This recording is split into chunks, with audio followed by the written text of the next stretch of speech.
It shall be upon the name.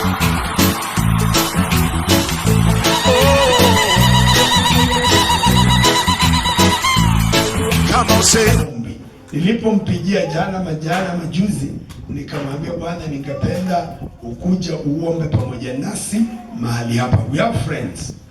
Juda alikuja hapa akaomba na sisi wakati ambapo walikuwa tunaanza kuweka ili jengo, omba pamoja nasi, na kwa hivyo nikamwambia Bwana, kuja ukaomba na sisi, ukatuhudumie, akuja tuhubirie, tubarikiwe pamoja. Na kwa hivyo wanamuita Kicheri. Ningependa ya kwamba tukaweza kusimama tumkaribishe huyu mtu wa Mungu. Nilimjua kama is not 2002 ni 03 hapo, ndio niliweza kumjua na kukutana kwa mikutano.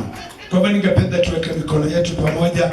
Ningependa kukaribisha friend na someone of God. Thank you for allowing us.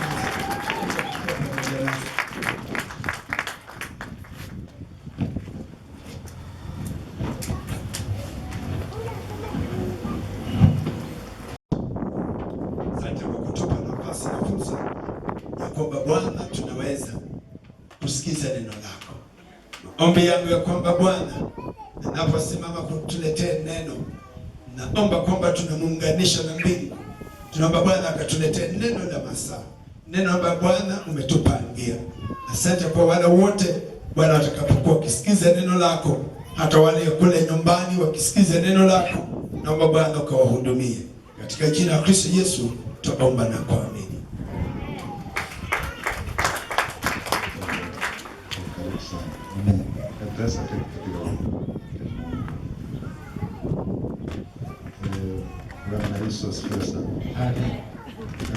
I thank God to be in this place Mshukuru Mungu kwa kuwa mahali hapa and to be in your midst in such a great day.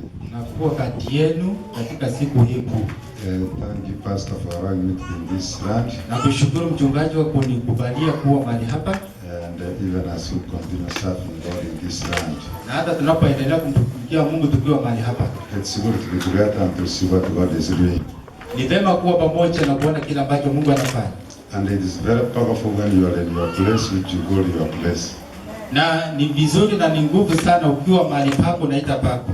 You can sleep there, you can do all that you want to do in that place because it is yours. Utaweza lala ufanye chochote kile utaweza fanya maana ni kwako. And we thank God because He has allowed us to be in this place. Na mshukuru Mungu maana ametukubalia kuwa mahali hapa. It's powerful to be together.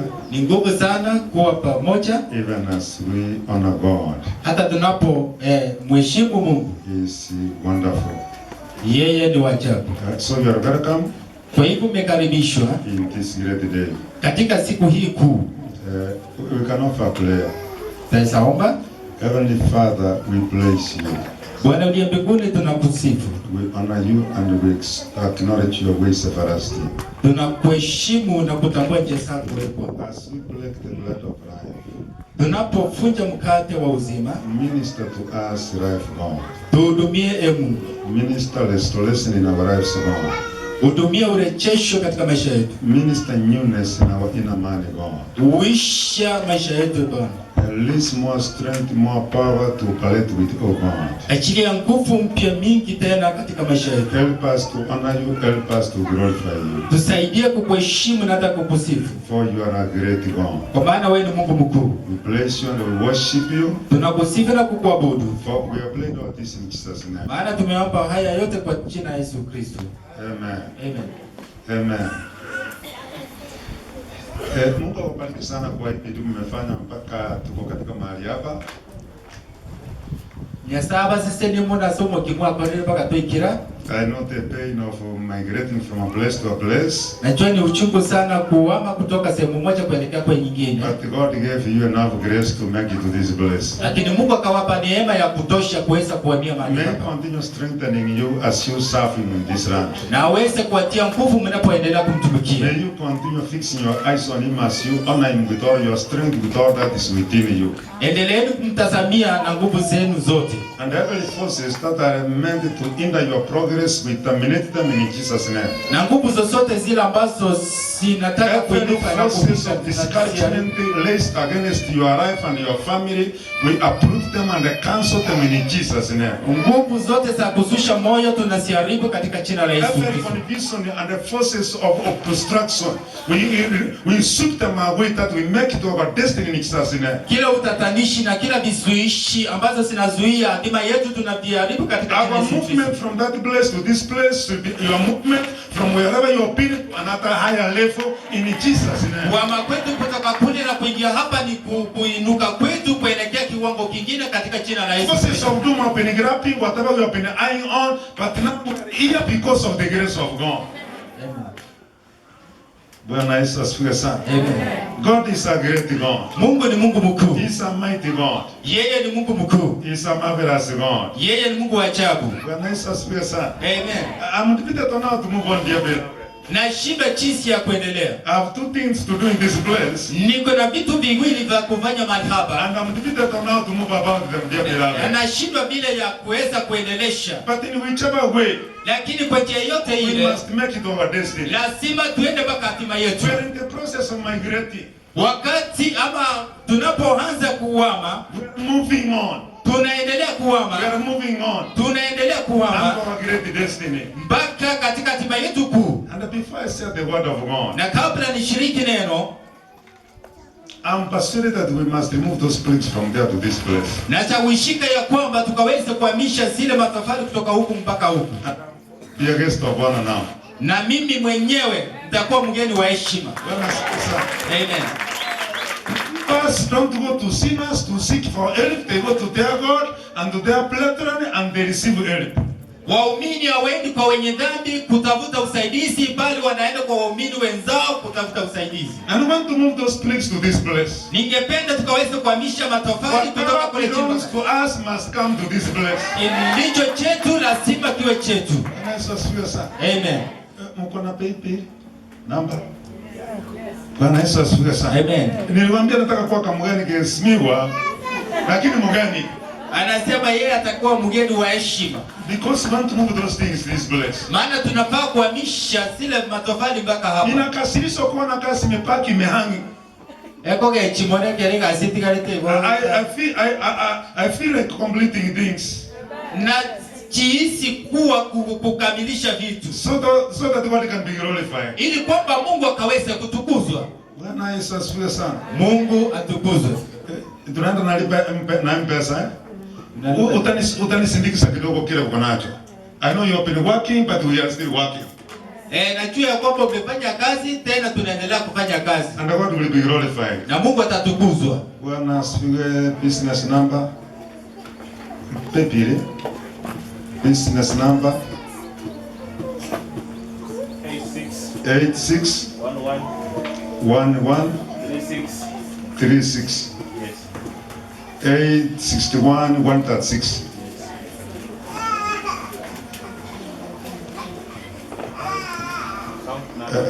Bank number ndio hiyo tutaandika sasa. Yeah.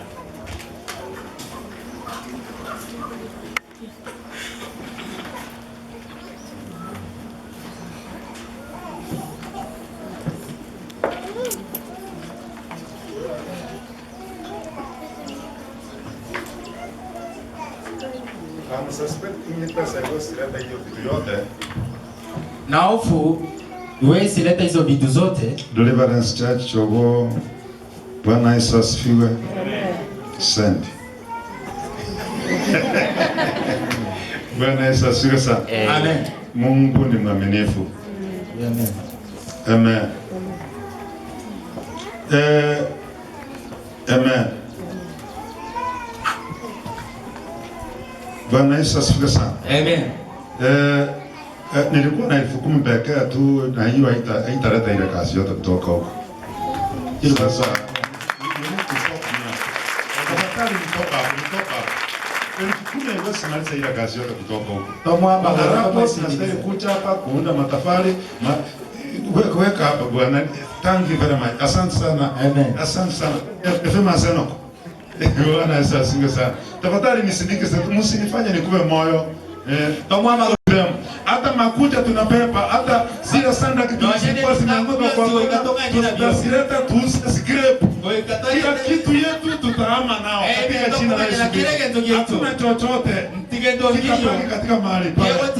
Tunahama kuhama. Shetani anapenda asipende tunahama kuhama. Na hata wale prodigal sons walikuwa wameanguka huko tutahama nao. When the prodigal daughter start to go away in that place, tunawadai wakuje hapa tena katika jina la Yesu Kristo.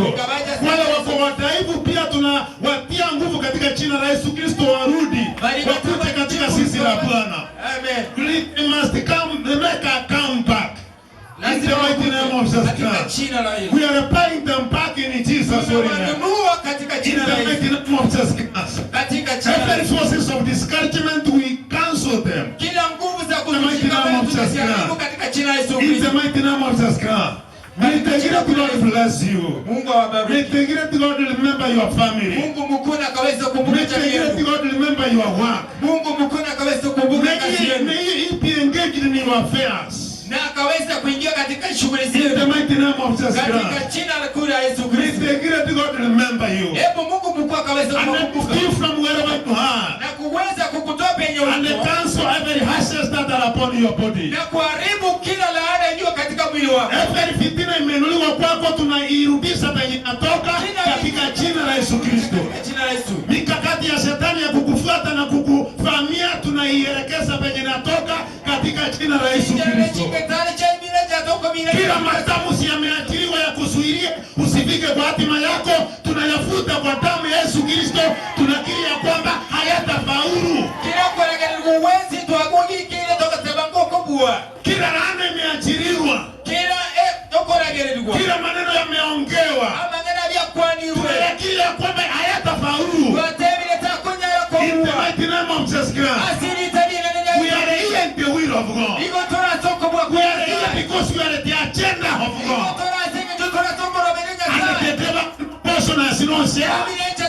So we must continue moving on. In the mighty name of Jesus Christ. What a great God we serve. My case one is dismissed. And may the great God bless you. May God feast you again.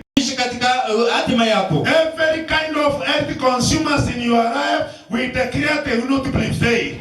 Na kila chochote ambacho kinaharibu maisha yako akaweze kutana. And may the great God receive your sacrifice. Na Mungu mkuu akaweze kuchukua sadaka yenu. May the great God receive your sacrifice. Mungu akaweze kuikubali dhabihu yenu. Oh, is a great God. Kwa maana yeye ni Mungu mkuu. Akuone kando kipekee.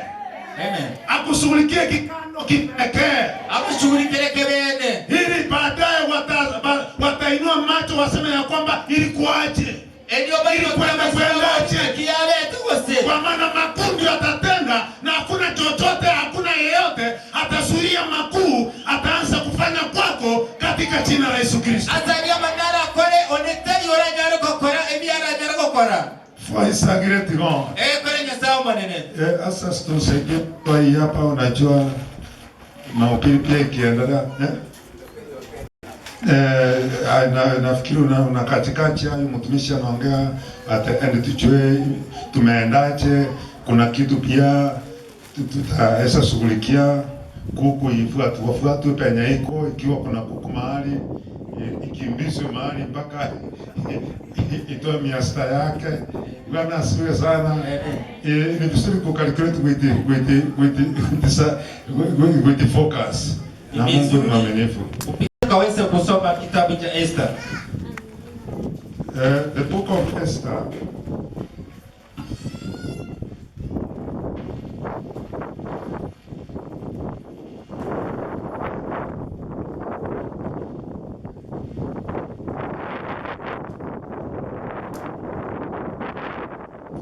Verse 8.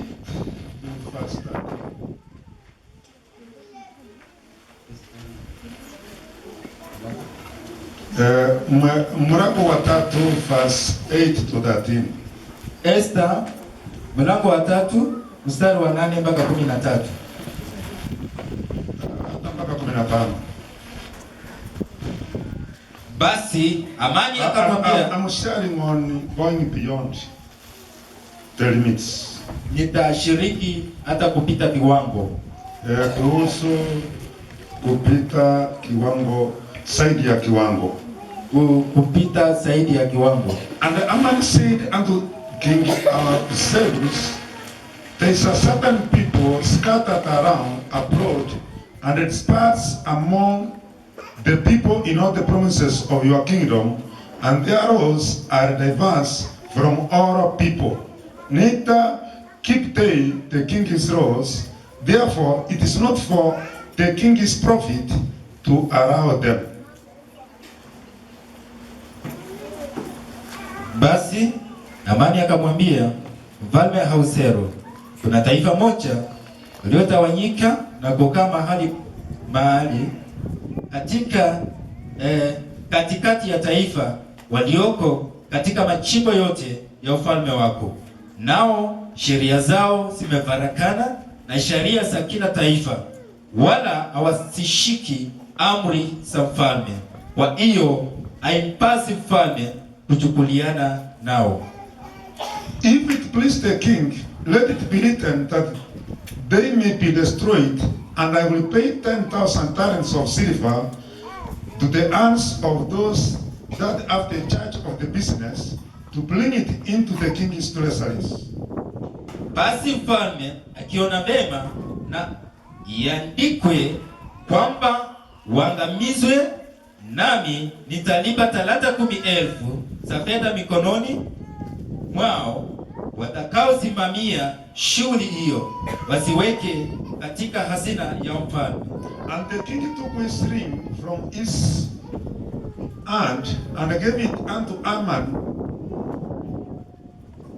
from the son of Amadatha the Agite, the Jews' enemy. Ndipo mfalme alipoivua pete yake mkononi, akampa Amani bini Amedatha Mwagagi, adui ya Wayahudi. And the king said unto Aman, the silver is given unto you, and the people also, to do to them as it seems good to you. Kisha mfalme akamwambia Amani, hiyo fedha umepewa na watu pia, fanya uonavyo vema.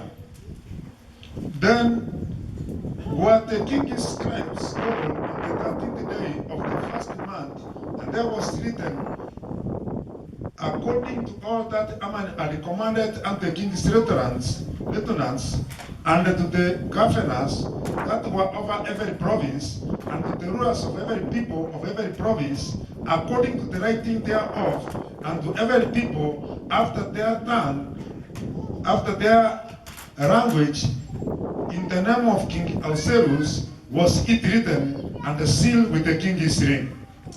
Basi waandishi wa mfalme wakaitwa siku ya 13 ya mwezi wa kwanza, na barua zikaandikwa kama vile Hamani alivyoagiza vyote, kwa maakida wa mfalme na maliwali waliokuwa juu ya kila jimbo na wakuu wa kila taifa, kila jimbo kwa mwandiko wake, na kila taifa kwa lugha yake, zikaandikwa kwa jinsi la mfalme wa Ahasuero. And the letters were sent by postis into all the king's provinces to destroy, to kill, and to cause to perish all the Jews, both young and old, little children and women, in one day, even upon the 13th day of the 12th month, which is the month Adar, and to take the spoil of them for a blame. Mstari wa 14. Nakili ya andiko ya kupigwa mbiu katika kila jimbo ilitangazwa kwa mataifa yote, wawe tayari siku ile ile. 15. Matayarishi wakaondoka wakaenda haraka kwa amri ya mfalme, kukapigwa mbiu huko Shushani ngomeni. Mfalme na Amani wakaketi ili kunywa divai bali mji wa Shushani ukafadhaika. Of the writing for a commandment to be given in every province was published unto all people, that they should be ready against that day. Barua ikapelekwa kwa mikono ya matayarishi mpaka majimbo yote ya mfalme kuangamiza Wayahudi wote. And the posts went out, being extended by the king's commandment, and the decree was given in Shushan, the palace. And the king and the Aman sat down to drink, but the city Shushan was perplexed. Kama vile Amani alivyoagiza vyote kwa maakida na mfalme na maliwali waliokuwa juu ya kila jimbo na wakuu wa kila taifa, kila jimbo kwa mwandiko wake na kila taifa kwa lugha yake, zikaandikwa kwa jinsi ya mfalme au zero na kutiwa muhuri kwa pete yake. Na Yesu asifiwe sana. Amen. I thank God because of this writing. Nashukuru Mungu kwa ajili ya andiko hili. The Bible is talking about Aman. Biblia yanena kuhusu Amani, who was the enemy of the people of God. Aliyekuwa adui wa watu wa Mungu.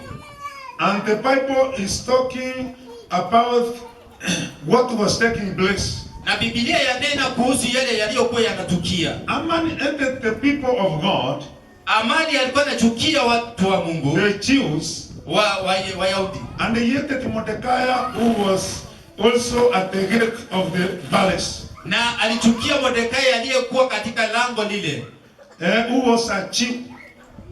Ambaye alikuwa ni Myahudi. So when Mordecai will not depend on the honor Aman, wakati Mordekai hakuweza kuinama na kumwabudu Amani, Aman decided to rise against Mordecai and the Jews who were in that land. Amani akaamua kuweza kuinuka kinyume ya Mordekai na wale Wayahudi waliokuwa kule. He went to the king and said, akaenda kwa mfalme na kumwambia, these people have a road, they don't want to bow before other people. Hao watu wako na sheria kwamba hawezi kumwinamia yeyote yule, which is against the king, ambayo ni kinyume ya mfalme. I would like you to make a decree, ningependa kaweze kufanya tangazo, so that it can be signed for the termination of these people, ili kwamba ikaweze kuamrishwa kuweza kuangamiza hawa watu. So Aman was given the signet of the king. Amani alikuwa amepewa muhuri wa mfalme, so that he can write letters and declare a law on what he will desire concerning the people who are the Jews. Ili kuandika barua na kutangaza sheria ambayo ingefanya kinyume ya wale Wayahudi. The king told him that I have given you the people and I have given you the money. Mfalme akamwambia, nimekupa watu na nimekupa fedha. Do what you want and whatsoever that is in your heart, do it. Fanya utakacho na chochote kilicho katika moyo wako fanya. The people were handed over to Aman to do anything he wants to do with them. Watu wakapeana kwa Amani ili kwamba afanye chochote ambacho angetamani kufanya. And Aman said, Amani I will pay my own money 10,000 talents of silver. Nitalipa fedha zangu mwenyewe 10,000 to the treasury of the king, kwa hazina ya king, for the destruction of these rivers. Kwa kuangamiza wa hawa waumini. I will pay my own money 10,000 talents of silver. Nitaweza kulipa 10,000 so that I can make sure that all these people are destroyed. Ili kuhakikisha watu wote wameangamizwa. So everything was handed to him. Kwa hivyo kila kitu kikapeanwa kwa. So letters were written. Kwa hivyo barua zikaandikwa. And they were sent to various provinces where governors were. Na zikatuma katika wilaya zote. And they declared a date on the 13th of the 12th month. Na ikatangazwa siku ya 13 when all the Jews were to be killed on one day. Wakati Wayahudi wote walikuwa wauawe kwa siku moja. Those who were to kill them were to be paid the 10,000 talents of silver. Wale ambao wangewaua wangelipwa hizo 10,000. It was Aman who was doing the payment. Amani alikuwa afanye malipo. So the king lists those things and they went to drink with Aman. Kwa hivyo mfalme akaachilia hayo malipo yote na wakaenda kukunywa na for the destruction of the Jews, kwa kuangamiza Wayahudi, for the killing of the Jews, kwa kuwaua Wayahudi, and for causing Jews to perish from the land, na kuwafanya Wayahudi kukosekana ama kupotea. Amen. Amen. We thank God because of His goodness. Amen. But later, dear beloved, Lakini hapo baadaye wapendwa, the servant of God Mordecai, mtumishi wa Mungu Mordekai they made a prayer wakafanya ombi with the Esther, wakiwa na Esther the queen, ambaye alikuwa ni malkia, and they nullified and that decree was revoked. na wakaweza kuharibu na kila kitu ikaharibiwa. Mordecai, who was a Jew and a very serious one, Mordekai aliyekuwa Myahudi na aliyekuwa amemaanisha, who used to be at the gate of the king, ambaye alikuwa katika lango la mfalme, when he saw the letters, alipoona barua, he saw the death of the Jews, akaona kifo cha Wayahudi, he stripped himself and put on sackcloth.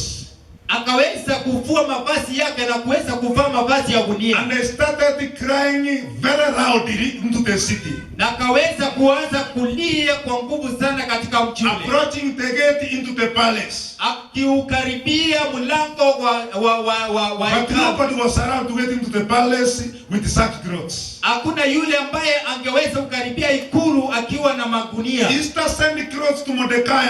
God. Si wakati wa kuweza kuvaa mavazi kutoka ikulu, bali ni wakati wa kuweza And they told Esther to go and tell the king concerning those issues. na akaweza kumtuma Esther, akaenda kaambia mfalme kuhusu hayo maneno. When Esther tried to resist, Esther alipojaribu kupinga that it's not lawful for me to go to the king, otherwise I can be killed. ya kwamba si vyema kisheria kwenda mbele za mfalme, It is known everywhere in the land. imejulikana kila mahali katika I nchi don't have an appointment with the king. ya kwamba sijapata mwaliko na mfalme. Mordecai told him, I'm not listening to that rubbish. Mordekai akamwambia, siwezi kusikiza upumbavu If wako. you refuse to go, Kama unakataa we kuenda serve a faithful God. kuweza kumtumikia Mungu, He will aliye open a way of escape from this calamity. aweze kufungua njia kutaka kwa jambo But with hili. you and your father's family, you can be destroyed. Lakini wewe na jamii yenu mtaweza kuharibiwa. So Esther realized things are serious here. It's not the boys' work, it is men's work. Esther Men at akagundua work. kwamba maneno sasa ni ngumu, si ya vijana bali ni ya wanaume. Tumesaona pale wameandika ya kwamba slow down, men at work. Enda polepole, wanaume wanafanya kazi. Slow down, every vehicle standing ahead. Enda polepole, magari makubwa yanageuka huku mbele. Esther realized this is not just a game here. It's not just rehearsal. This means seriousness here. Esther akagundua ya kwamba hapa si mchezo tena, si hapa jada, si omiti, bali ni biashara She ambayo called an ya impromptu meeting that we must have a prayer and a fasting. akaita mkutano wa kabla ya kufunga na kuomba. Whether there was very fat things in the house or very sweet things in the house, they must be put aside as we seek God. Hata kama kulikuwa na vitu vizuri, vitu vyema, akaweza kuweka kando na kuweza kumtafuta Mungu. You are seeking God in this January with the prayer and the fasting is not in vain. Kumtafuta kwako Mungu katika Januari hii kwa kufunga na kuomba, Things must happen as we close up in this day. vitu lazima vitendeke tunapomaliza. Things must change as we close up this day. Vitu lazima vitendeke tunapovuka siku hii. Because our God is alive and is well. Maana Mungu wetu yu hai. We put the gate into the camp of the devil and they get out with our property. Tunaenda mpaka kwa kambi ya shetani na kutoka na mali yetu yote. So Esther went for prayer and fasting. Kwa hivyo Esther kaenda kwa maombi ya kufunga And na they kuomba. told Mordecai, Na akamwambia Mordekai, go and tell all the Jews who are in Shushan. enda waambie Wayahudi wote walio katika It is Shushani serious work, no jokes around, no rehearsal. It is business. ya kwamba ni kazi ya kumaanisha, hakuna mchezo. Everybody go for prayer and fasting for 3 days. Kila mtu akaenda kwa saumu siku tatu. And they went for prayer and fasting for 3 days. Na wakaenda saumu ya siku tatu. And when they came out of that prayer and fasting, Walipotoka katika saumu, Esther did that which was not supposed to be done. Esther akafanya lile ambalo alikustahili, alikufaa kufanywa. She went unto the king Akaenda kwa mfalme against the law. kinyume na sheria, She broke the law akavunja sheria so that she can go into the king ili kumwendea mfalme to make another law. kuweza kufanya sheria nyingine. You can excuse me, in our language we don't have Ali and L, we only have Ali. So when I talk law, don't be troubled about your English. When I saw sir. Amen. And we don't have SH, ndio nilikuwa nasema has content. Has content in the tree is this, and people have that they say has content is what, meaning each. Bwana Yesu asifiwe sana. So there will be such a kind of issues, but you can bear up with me, dear beloved. Amen. Mtatuvumilia hivyo hivyo. So Esther broke the law. Esther akavunja sheria. When you are in the presence of God, umekuwa katika uwepo wa Bwana, you can break the law to make another law. Utaweza kuvunja sheria kufanya sheria nyingine. You can break the law to make another law. Utavunja sheria kufanya sheria nyingine. Because you have been empowered from on high. Maana umetiwa nguvu kutoka To juu. destroy some things and to create some things. Unatuma vitu vingine kupata vingine. She went up to the king and she was received. Akaenda kwa mfalme akaweza kupokelewa. And the decree which was signed, Na ile amri ambayo iliweza it was revoked. ikaweza kugeuzwa. Amen. I would like to share with you around 4 things from those scriptures. Kwa hivyo ningependa kushiriki nanyi maneno manne kutoka kwa andiko hili. And I'm sure God is going to bless you in this great day. Na Mungu anaenda kukubariki katika siku hii kuu. He's a mighty God. Yeye ni Mungu mkuu. One of the things I would like to share with you, Kitu cha kwanza ningependa kushiriki, it is the revoking of the decree. ni kugeuza kwa tangazo. Whatever decree that has been made against your destiny, Kila amri ambayo imeamrishwa katika it was declared in the land of Shushan. ilitangazwa katika mji wa That on Shushan, 13th of the 12th month, ya kwamba siku ya 13 wa mwezi wa 12, that was the end of the Jews' race in planet Earth. ambayo ilikuwa siku ya mwisho ya Wayahudi Katika ulimwengu huu. katika ulimwengu huu. It was the last day the Jews were to be on the earth. Hiyo ndio siku ya mwisho Wayahudi walikuwa wakae katika It ulimwengu. was signed and everything was sealed. Ikaamrishwa na kila kitu ikawekwa muhuri. But when the people of God went in for prayer, Lakini watu walipoenda katika maombi, calling upon the King of our salvation, kulitia jina la Mungu la wokovu, that the king was revoked in Jesus' name. ya kwamba hilo tangazo liligeuzwa katika jina la Yesu. 13th of the 12th month Ya 13 siku mwezi was cancelled. It will not be the last day the Jews were to be on the earth. ilikanzoliwa na hakuna kitu kilibaki. And in this great day, dear beloved, Na hiyo siku kuu leo wameweka whatever decree that has been made against your destiny, kila tangazo ambalo limetangazwa, every decree made by the witches against your destiny, chochote ambacho kimefanywa na adui katika we cancel it in the mighty name of Jesus. tunaharibu katika jina kuu la Yesu. Whatever has been written in the books of the witches in the land, Chochote kimeandikwa katika kitabu cha we cancel it in the mighty name of Jesus. tunaharibu katika jina la Yesu. And we declare Na tunatangaza it will not occur in Jesus' holy name. haitatendeka kwa jina kuu. We must live beyond the death the enemy has put. Lazima tuishi kupita kila kitu ambacho shetani Tunageuza kila mikakati ya shetani kile na tunakiria kwamba hata faulu. na tunatangaza na Maandishi yake yatafanya kazi. Kuapa kwake kutafanya kazi. Amen. Katika jina la Yesu Kristo. Asante sana Yesu. Because God is. Maana Mungu aponya. We will face tomorrow. Against the will of the devil. Maana Mungu anaishi na tutaishi. Chochote wamenena kuhusu hatima yako. Tende bakwani Chochote wamenena Tende bakwani kuhusu afya yako. Katika ya madhabahu mpya. Tunayakanusa hayo maneno ya watu. Tunafuta hayo wameandika. Na tunakiri ya kwamba tunayatakia useless and more than useless. Katika jina la Yesu Kristo. The decrees of men will not work upon me. The meetings of men will not oppress me. Amen. The gatherings of the wicked will not oppress me. Kukusanyika kwa wanyonge watafanya No more affliction in your health. Hakuna mateso tena. No more affliction in your family. Hakuna mateso katika No chakula. more affliction in your finances. Hakuna mateso katika No more affliction in your walk with God. Hakuna mateso katika In kutembea. the mighty name of Jesus. Katika jina kuu la Mungu. They have declared and Wametangaza. they want to drink and they feel good. Wanataka kunywa na kusikia vizuri. In this altar we turn their drinking into a morning session. Katika madhabahu haya tunageuza kukunywa. In this, Amen. in the mighty name of Jesus. Kwa jina kuu la Yesu. Tunageuza sherehe yao Tuache ile maadili bibi iwe maombolezo katika maishani mwao. Katika jina la Yesu Kristo. No decree will work in your life. No confessions will work in your life. Hakuna kile chochote Every word spoken by men and the women in the land. Amen. Could not prevail the word of God which says you are more than a conqueror. Haitashinda kazi ya Mungu maana sisi ni zaidi ya washindi. Bwana Yesu. Tunasema kitafanya kazi katika maisha yako katika jina la Yesu. It has expired in Jesus' holy name. Imezeeka katika jina. Today it is the expired date of the decree of the wicked.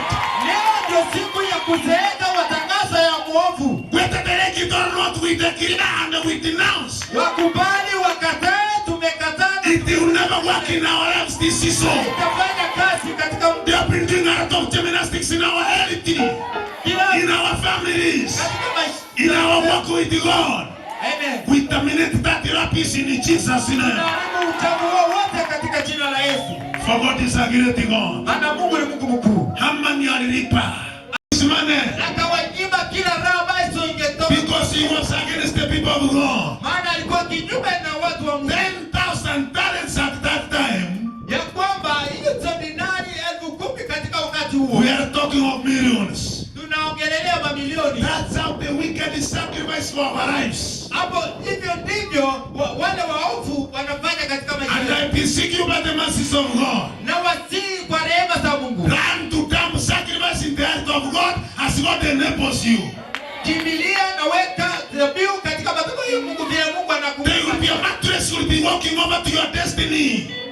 Amen. Zitakuwa kama godoro yako kutembelea kuelekea kwa dima yako. Because God is a mighty God. Maana Mungu ni Mungu mkuu. The payment that man gave, Ile malipo ambayo it never worked for the people of God. haikufanya. The money which was given was useless. Zile pesa zilikuwa It bure. never did the work it was supposed to do. Haikufanya kazi Because the people of God rose. maana wanaabudu. And they said it will not work. Na wakasema haifanyi It will kazi. not come to pass. Haitatimia. Pesa wamelipa kinyume cha hatima yako. Haitafanya kazi. Dhabihu wametoa katika madhabahu ya shetani. Haitafanya kazi. Katika jina la Yesu Kristo. Wameuza. Ng'ombe wameuza. Kinyume cha hatima yako. Haitafaulu. Katika jina la Yesu Kristo. Hizo pesa tunatangaza ni bure. Asitafanya kazi yao. Malipo wamepeana yatafanya kazi yao. Katika jina la Yesu Kristo. I am not 10,000 talents worthy. Mimi sio wapea 10,000 talanta ya 10,000 ya fedha. Amen. I am not 10,000 worthy. Mimi sitoshi. Siwezi uzwa kwa 10,000. Amen. Hautauzwa kwa 10,000. Hautauzwa kwa milioni moja. Wewe sio wa kuuzwa. Hamani anauza Wayahudi. Ati napeana pesa wamalishwe. Haitakuwa, haitafanikiwa, hawatapenya katika jina la Yesu Kristo. You cannot be sold with 10,000. Huwezi uzwa kwa 10,000. You cannot be exchanged with 10,000. Hautabadilishwa kwa 10,000. Your destiny will not be exchanged with 10,000. Hatima yako haiwezi badilishwa. I am more than 10,000. You are more than 10,000. You are more than 10 million. Your cost is the blood of Jesus. Your cost is the blood of Jesus. Damu ya kondoo, damu ya ng'ombe, damu ya dhabihu zimetolewa, hazitapenya, kwa maana damu ile inaweza. Ni damu ya Yesu Kristo ndio inafanya kazi katika maisha mwako. We serve a great God. We serve a mighty God. We are not here by chance. We are here because of the will of God. Tulinunuliwa. You were bought at a price. Not at the cost of money. But you were bought with the blood of Jesus. And you cannot be sold by 10,000. You cannot be sold by someone else in the land of Kenya. You cannot be sold with someone from the land of America. You are not worth $2. No one standing in pounds. You are worth the blood of Jesus. Umenunuliwa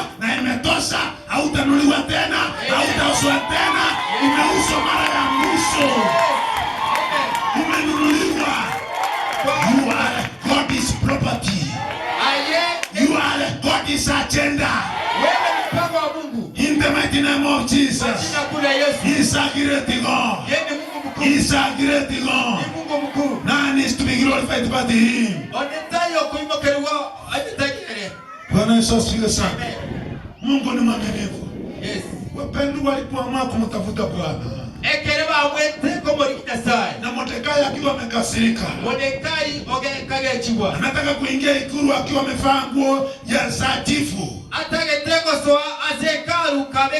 Kinyume cha sheria. Wakamzuia katika malango. But after prayer, every kind of obstacle was removed. The laws that were meant to sit the king after appointment were cancelled.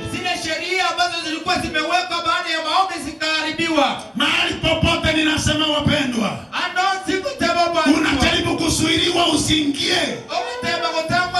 Siku ya leo kwa zile ofisi wanasema huwezi ingia kabla ya kutoa hongo. Hatutaingia kutoa hongo. Hatutaingia kupitia hongo. Tunaingia kirasmi kinyume cha sheria ya nchi. Kwa maana wanasema ya kwamba hapo haupenyi ikiwa utatoa hongo. Kulingana na sheria ya randi ya kwamba you must give a break for you to make it to that office. Tunaingia bila hongo katika jina la Yesu Kristo. Tunaingia katika jina la Yesu Kristo.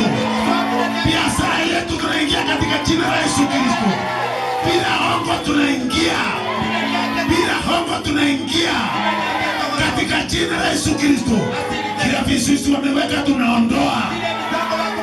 Kila sheria wameweka tunaondoa. Tunafunja kila sheria wameweka ya kwamba wewe na mkubwa bila pesa. Tunafunja hiyo sheria katika jina la Yesu Kristo. Na tunakiri ya kwamba tunaingia mahali petu. Tunaingia hapa katika jina la Yesu Kristo. Hakuna angetuzuia. Walijaribu kutuzuia. Wanakuja wanalipa pesa nyingi. Wanachukua hiyo randi. Lakini sasa leo tumeingia hapa. Tumeingia kuingia. Tukiingia hakuna atakayetuzuia katika jina la Yesu Kristo. Bwana Yesu asifiwe sana. Bwana Yesu asifiwe sana. The promotion you have been waiting. Ile kuinuliwa mbali. Chochote kilikuwa kinakusuiria usiingie katika promotion yako. Amen. Leo tunaingia kuingia. Tunapofunja shamu tunaingia kuingia. Tunaingia kuingia. Baada ya Mordekai kumalisha hiyo hali ya kuomba na kufunga. After Mordekai finished praying and fasting. The Bible says in chapter 6 verse 1 on the 39th na usiku chapter 6 verse 1 the book of Esther. After the Ethiopian made prayer, baada ya maombi, baada ya watu wa Mungu kwamba mnakufunga. Amen. After prayer and fasting, baada ya kufunga na kuomba, on that night, katika usiku huo, tell your neighbor on that night, on that night, there is a night call on that night. Kuna usiku unaoitwa usiku. Wow! There is a night call on that night. Kuna usiku unaitwa katika the king did not sleep. Amen. Mfalme hakulala. The king did not sleep. Mfalme hakulala. May the kings who have been in your promotion have no sleep until you have been promoted in the mighty name of Jesus. Then that have been blocking you from getting to your interviews, I declare, let them have no sleep, let them have no peace until they have promoted you to your rightful place.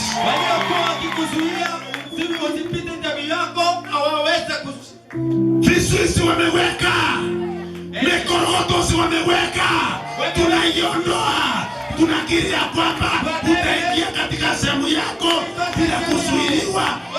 jina la Yesu Kristo. Atini Yesu Kristo. The spirit of forgetfulness. Omoika wokweba. The spirit of non-promotion.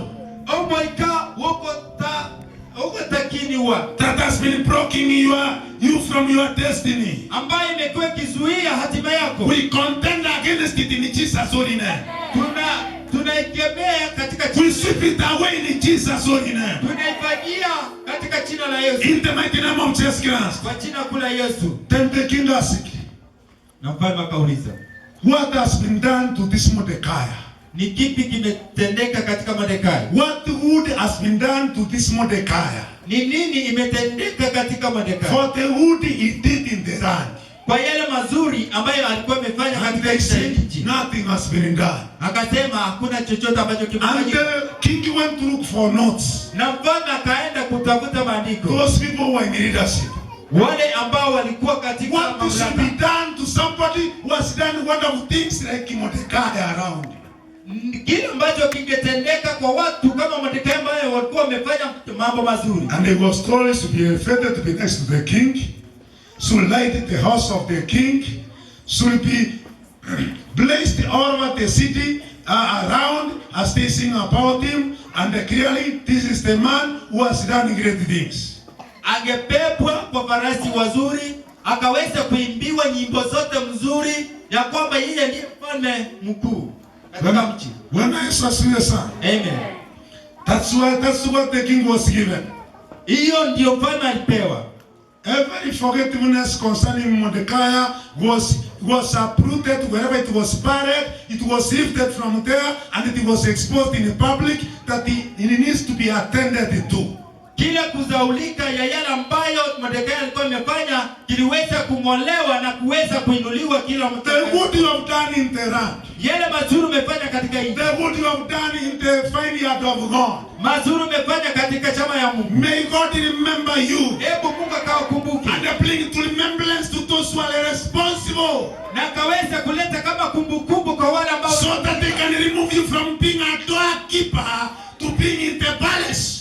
Ili kwamba ukaweza kuondolewa katika hali ya chini na kupelekwa ikulu. Mordekai akaondolewa kutoka kwa mlinda rango na akaingizwa katika ikulu. Amen.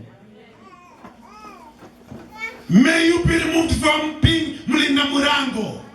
Na utolewe katika kuwa watchman. And may you be restored to be in the palace. Na ukaweza kuinuliwa kuwekwa katika ikulu. Those who have been forgetting about your promotion, we plead, may this be clear to them that they may do the responsibility they are supposed to do.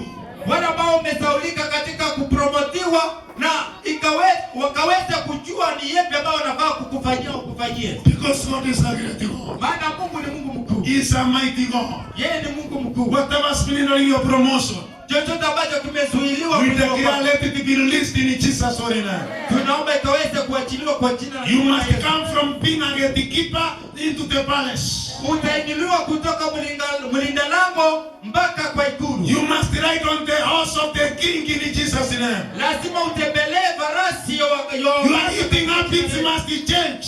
You are dressing up, it must change. Because you have been removed from wherever you have been and to the right to place in Jesus' name. Kukuna kwako na kufaa kwako lazima kubadilishwe. Let every obstacle be removed. Kila kizuishi kaweze kuondolewa. Let them that are responsible have no sleep, have no peace until they have done you what they are supposed to do for you.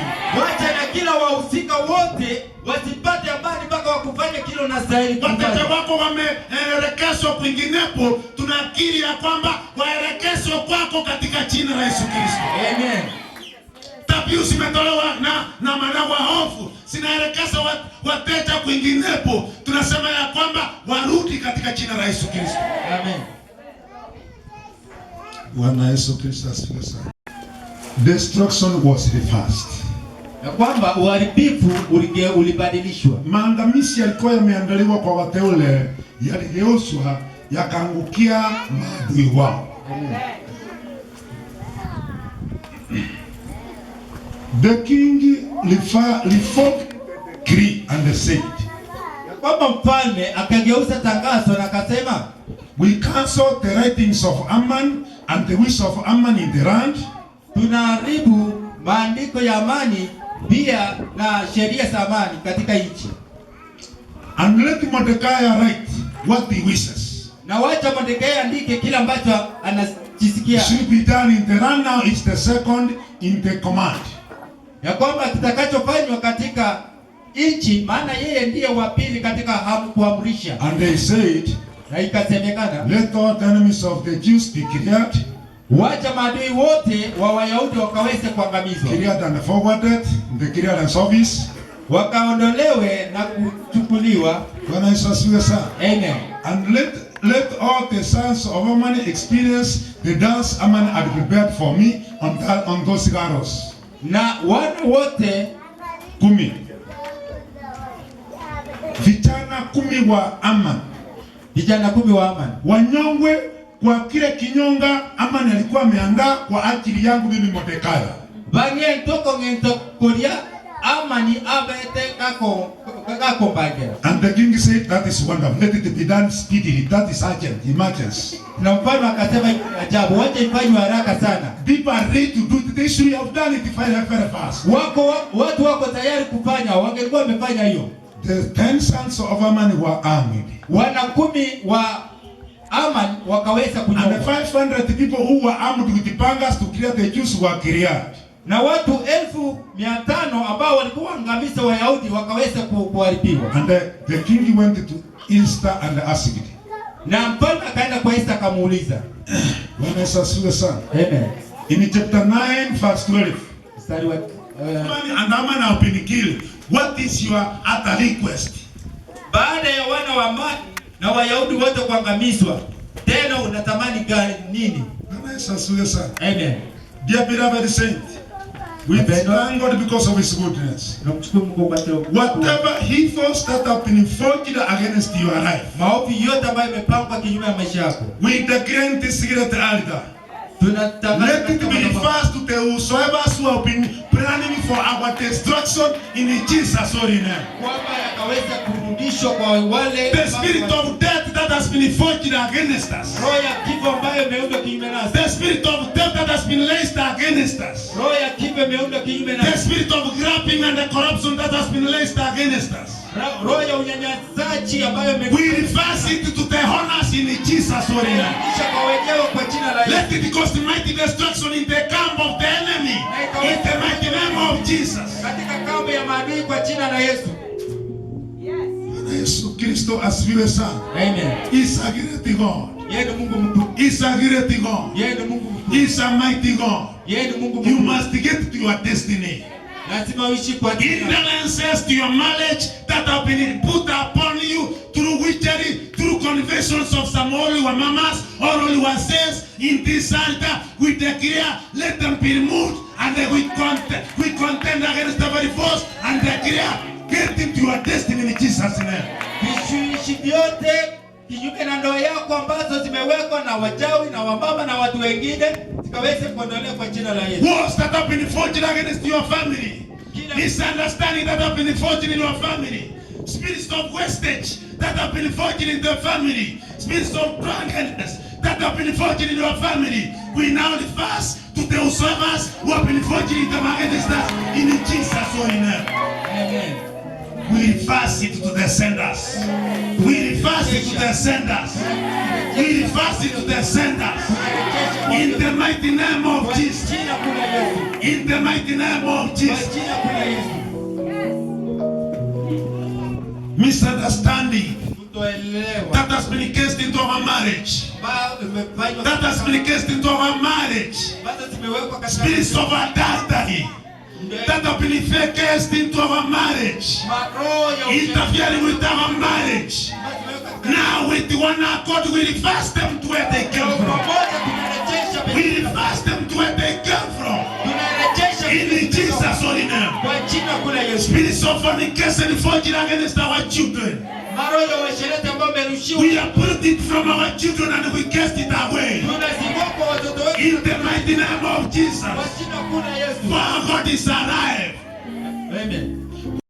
Herod akiwa hai ni kwa maana alikuwa kinyume cha wateule. Hawa wadudu tunawasusa kwa maadui wetu. katika jina la Yesu Kristo. Bwana Yesu Kristo asifiwe sana. We have no mercy for the wicked. We have no mercy for the enemies of God. We have no mercy for the enemies of God. The enemies of God are your enemies. And then may the heavy hand of God. May the heavy hand of God descend upon our adversaries. To cause great devastation. In the mighty name of Jesus. God, you are a great God. We bless you because you are a great God. We honor you because you are a marvelous God. Can you stand up wherever you are, dear beloved? Rimakata kana masanta rabasiko. Ramakata kana maseka rabasenta. Ramakata kana masiko robosepa. Ramakata kana masiko rosikanga. Ramakota kana masino. Ramakata rabasiente robosoko. Ramakata kana makata. Rimokoto robosinta rabasika. Rukanta na makata ramaseka. You are a great God. You are a mighty God. Can you lift up your hands and make a prayer? Our Heavenly Father, we are in this great area of the road. And we are declaring this area. Every kind of limitations that have been put upon us. Limitations in our marriage. Limitations in our academic endeavor. Limitations in our income. We break the barrier in Jesus' holy name. We go beyond what they have said. We go beyond what they have declared. We go beyond the declaration of our enemies. We are getting into our destiny. In our business, we are getting into our destiny. In our job, Jehovah. Every conversion made against our destiny, we cancel it in the mighty name of Jesus. Spirit of death declared against our lives, we cancel them in Jesus' holy name.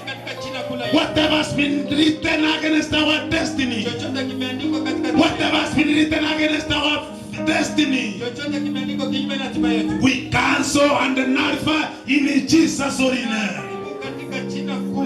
You are a great God.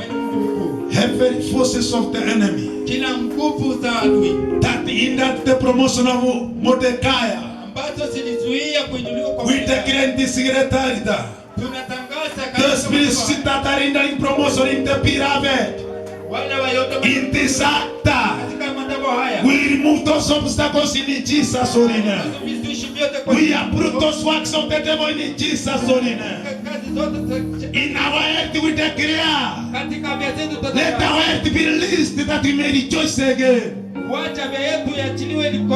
Every obstacle that have been placed against our earth,